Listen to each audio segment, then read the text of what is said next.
ঈদের দিন থেকে টানা দুদিন চলে রাজধানী সহ সারা দেশে কুরবানির চামড়া সংগ্রহ ও সংরক্ষণের কাজ। একদিকে শ্রমিকদের কঠোর পরিশ্রম, অন্যদিকে নষ্টের পরিমাণ কমায় লক্ষ্যমাত্রা ছুঁয়েছে এবারের চামড়া সংগ্রহ।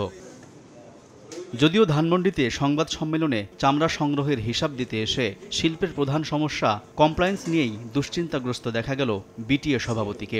তার দাবি, আন্তর্জাতিক লেদার ওয়ার্কিং গ্রুপ বা LWJ সনদ অর্জন ও সিইটিপি পুরোপুরি প্রস্তুত না হওয়ায় বিশ্ববাজারে দিনকে দিন পিছিয়ে পড়ছে চামড়া খাত। সিটিপি সহ সলিড ওয়েস্ট ব্যবস্থাপনা আপনার যাতে করা হয়, সেই ব্যাপারে যদি আপনার পদক্ষেপ গ্রহণ করা হয়, তাহলে আমরা জানি না কবে আমরা কমপ্লায়েন্ট হতে পারবো। এবার চামড়া সংগ্রহের লক্ষ্যমাত্রা ছিল ৮০ থেকে ৯০ লাখ পিস। সেই হিসাবে লক্ষ্যমাত্রা ছুঁলেও অসাবধানতাবশত চামড়া ছাড়াতে গিয়ে নষ্ট হয়েছে অন্তত ২০% চামড়া। আর সংরক্ষণ খরচ বেশি হওয়ায় ছাগল ও খাসির চামড়া নষ্ট হয়েছে প্রায় ১০ লাখ, এমন তথ্য বিটিএ সভাপতির।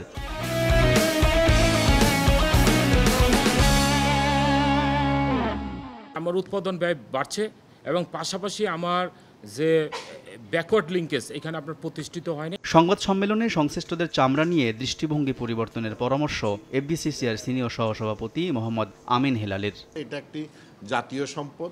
আমাদের দৃষ্টিভঙ্গি প্রত্যেকটা লোক যেন মনে করে যে আমার যদিও ক্ষতি হয়, চামড়া যেন নষ্ট না হয়। বাংলাদেশ টেনার্স অ্যাসোসিয়েশন বিটিএর হিসাবে এবছর সারা দেশে ৮০ লাখ পিস চামড়া লবণ দিয়ে সংরক্ষণ করা হয়েছে। আর ঢাকায় ১০ লাখের মধ্যে সাভার চামড়া শিল্প নগরীতে সংরক্ষণ হয়েছে মাত্র অর্ধেক।